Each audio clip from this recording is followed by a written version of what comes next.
여러분 안녕하십니까. 스카이피플이 제공하는 지식 터는 방송 알고나 삽시다. 오늘은 특별 편성입니다. 9월 7일자를 다시 한번 방송을 하려고 여러분 앞에 섰습니다. 이유는 뭔가 잘못된 멘트가 있었습니다. 저희가 확인해 본 결과 아침에 이제 그 페이스북에 올리기 위해서 모니터를 해본 결과 잘못 전달이 된 사항이 2번이 나오더라고요. 그래서 편집을 하느니 다시 해야겠다, 책임지고 다시 해야겠다라는 생각에 9월 7일 거를 오늘 방송을 다시 합니다. 그러니까 9월 7일 아프리카로 보신 분들은 어제도 보고 오늘도 보시게 되는 겁니다. 자, 오늘은 9월 7일 거를 하고요. 9월 8일 거는 녹화가 되어 있어서 9월 9일 거까지 이틀분을 방송을 할 예정입니다. 자, 1468년 9월 7일 조선 왕조로 여러분을 안내하겠습니다. 뒤에 예종이라고 적어놨는데요. 이날은 예종이 즉위를 한 날입니다. 그러니까 세조의 아들, 세조의 큰 맏아들은 아니고 원래 세조가 맏아들이 있어서 세자 책봉을 받았죠. 의경세자라고. 근데 곧 사망합니다. 한 2년쯤 있다가 죽어서 둘째 아들인 예종이 왕위를 이어받게 됩니다. 근데 조선 왕조의 그 20명이 넘는 왕 중에 재위 기간이 가장 짧고, 상당히 가장 짧고, 그 다음에 또 후손의 입에 그렇게 크게 오르내리지 않는, 크게 주목받지 못하는 임금이 바로 예종입니다. 그렇게 인기도 없는 예종을 오늘 왜 하느냐? 이유는 있습니다. 이유는 사실은 예종을 주인공으로 오늘 얘기를 하고자 한다기보다는 그 예종 때 시행이 됐던 수렴청정에 관해서 이야기를 좀 할 것들이 있어서 일단은 예종이 오늘 즉위를 하는 날이기 때문에 예종을 주인공인 것 마냥 앞에다 내세워서 이야기를 진행을 해보고자 합니다. 예종은 19살의 나이에 등극을 합니다. 사실 지금도 19이면 다음 성부터는 투표권도 있고 성인이 다 된 나이인데 어리다는 이유로 그의 어머니인 정의왕후가 섭정을 하게 됩니다. 조선시대 19이면 그렇게 어린 나이가 아니었을 텐데 굳이 왜 이렇게 섭정을 했을까라는 궁금증도 자아내게 되죠. 나중에 한번 조사를 해서 한번 여러분과 같이 이야기를 나눌 수 있는 그런 시간이 있었으면 좋겠습니다. 자, 수렴청정이라는 말을 했죠. 섭정.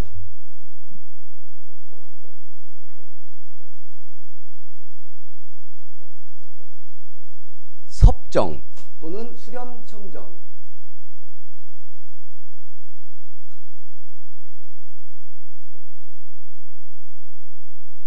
수렴청정. 들을 청자. 어떻게 쓰냐? 이렇게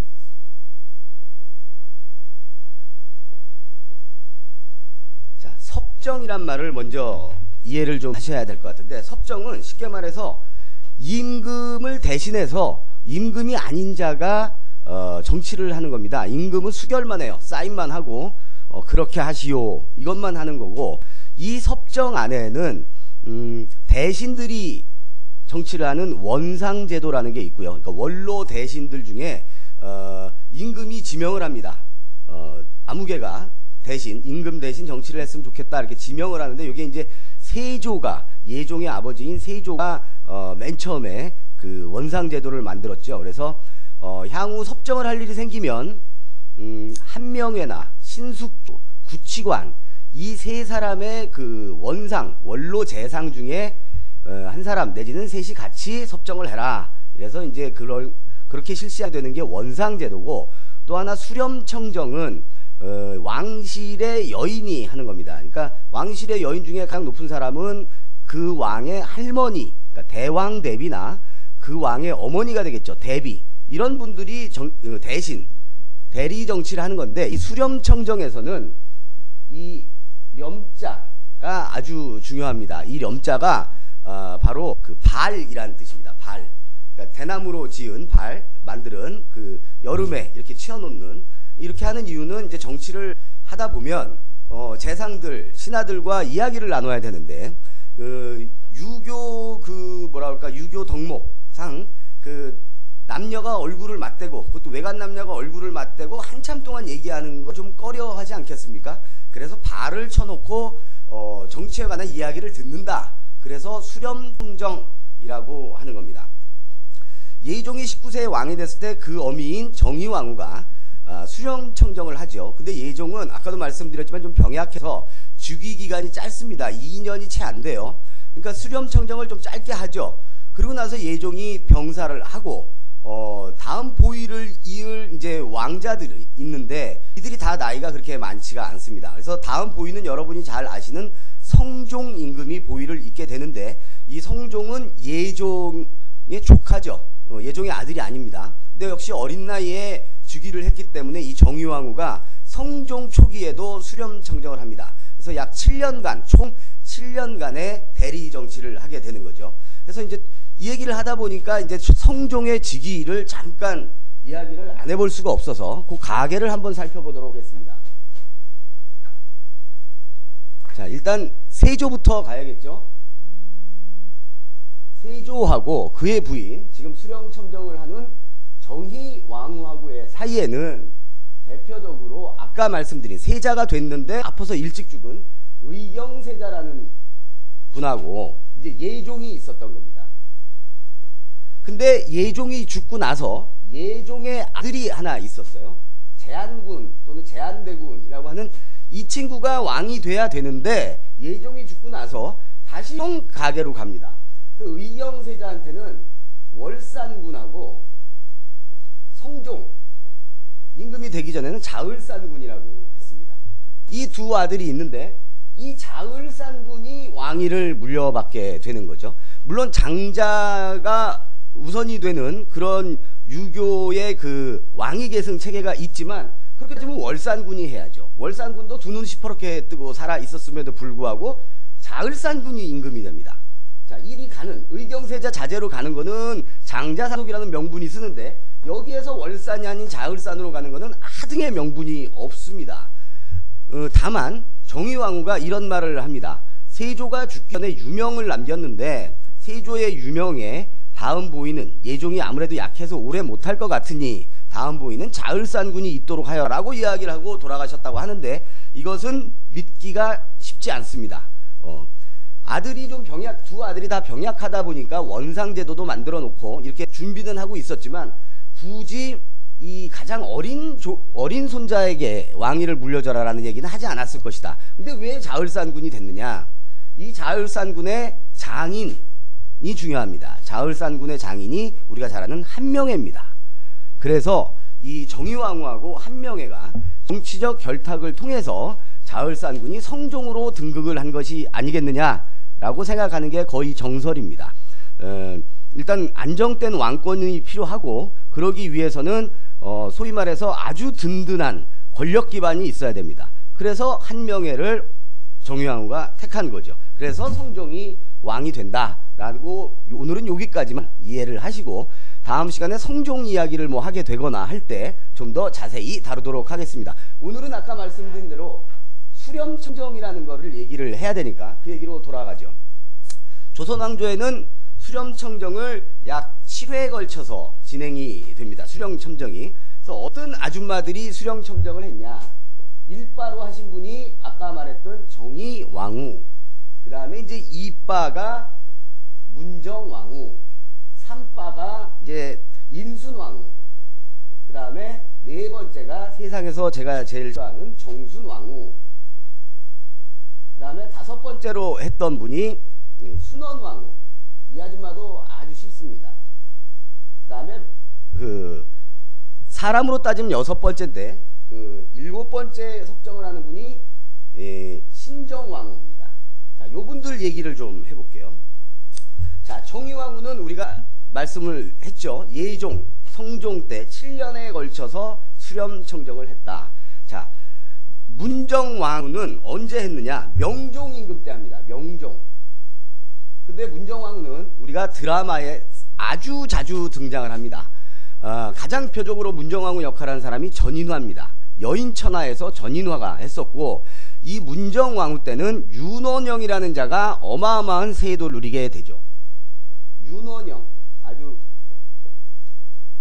이름이 뒤에 귀에 있죠. 그 다음에 정난정, 윤원영의 후실인 정난정 이들이 그러니까 문정왕후는 윤씨인 거예요. 파평 윤씨. 그래서 윤씨 가문에서 윤여렁의 지원을 받아가지고 왕비가 되고 그 다음에 이들에게 권력을 몰아줍니다. 섭정을 하면서 권력을 몰아주니까 윤원영이하고 정난정이가 온 조선을 말아먹게 되는 거죠. 그런 내용이 드라마에는 자주 등장을 합니다. 최근엔 MBC에서 하는 옥중화도 이 명종 때입니다. 윤원영이 득세했을 때. 그리고 명종 때 우리가 기억할 만한 역사적인 사건은 임꺽정이 이 명종 때 그 히트를 치는 그때 히어로가 되는 그때가 이 명종 때입니다. 어쨌든 좋은 도적을 뭐라고 하지? 로빈훗 같은 사람? 의적. 한 건 합니다. 우리 권 실장이. 예.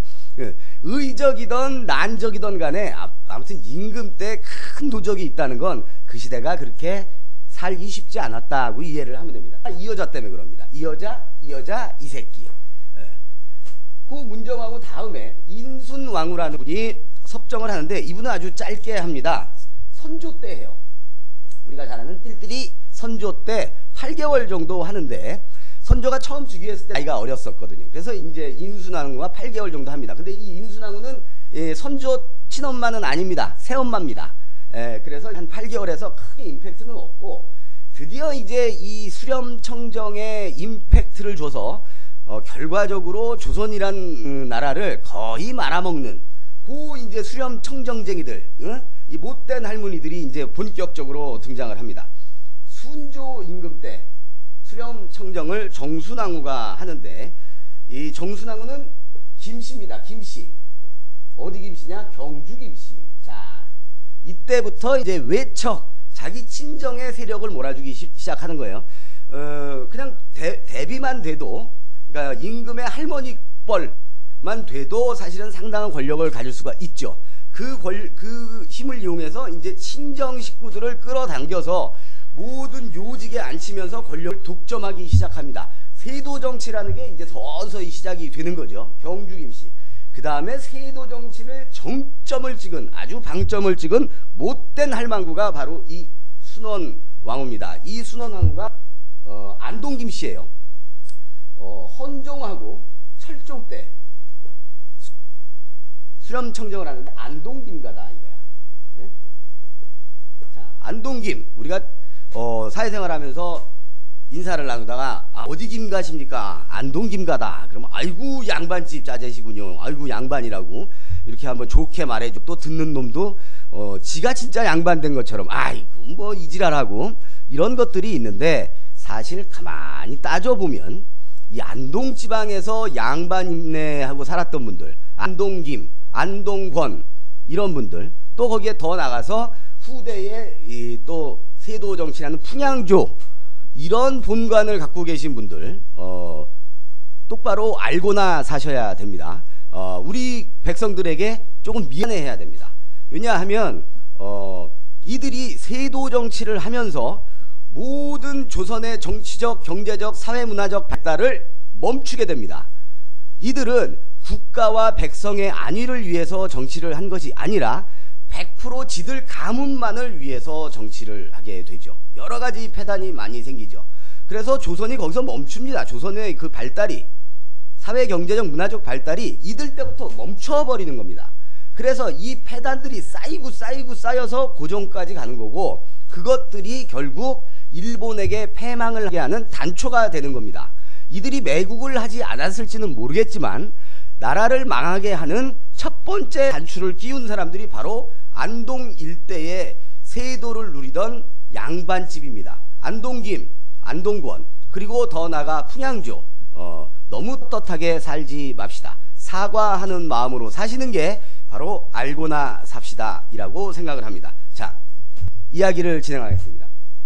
그래서 이 순원왕후는 이 두 허수아비 임금을 놓고 섭정을 하면서 모든 정치를 안동김씨가 하죠. 김조순을 비롯해서 이 사람들이 그냥 단순히 정치만 하는 게 아니라 모든 것을 다 휘어잡습니다. 삼정을 문란시키고 세금도 임금에게 들어오는 게 아니라 얘들이 먼저 거쳐서 지들이 좋은 건 다 빼먹고 그 다음에 궁궐 갖다 주고 뭐 이런 식인 거죠. 매관매직 말할 것도 없고, 그 이후로 또 무슨 일을 저지르냐면 뭐 후비가 됐던 계비가 됐던 후궁이 됐던 다 이 안동 김씨와 결탁이 돼 있는 그 동네 딸내미나 안동 김가 중에도 좀 먼 촌수가 좀 먼 쪽에 여인네들을 들여다가 이 왕실의 그 외척 세력을 만들고 그 다음에 그 내명부를, 그러니까 왕실에서 이제 여자들끼리 모여 있는 거, 뭐 중전마마, 대왕대비마마, 몇몇 후궁, 이걸 내명부라고 하거든요. 이 내명부를 다 또 지네 동네 여자애들로 다 채웁니다.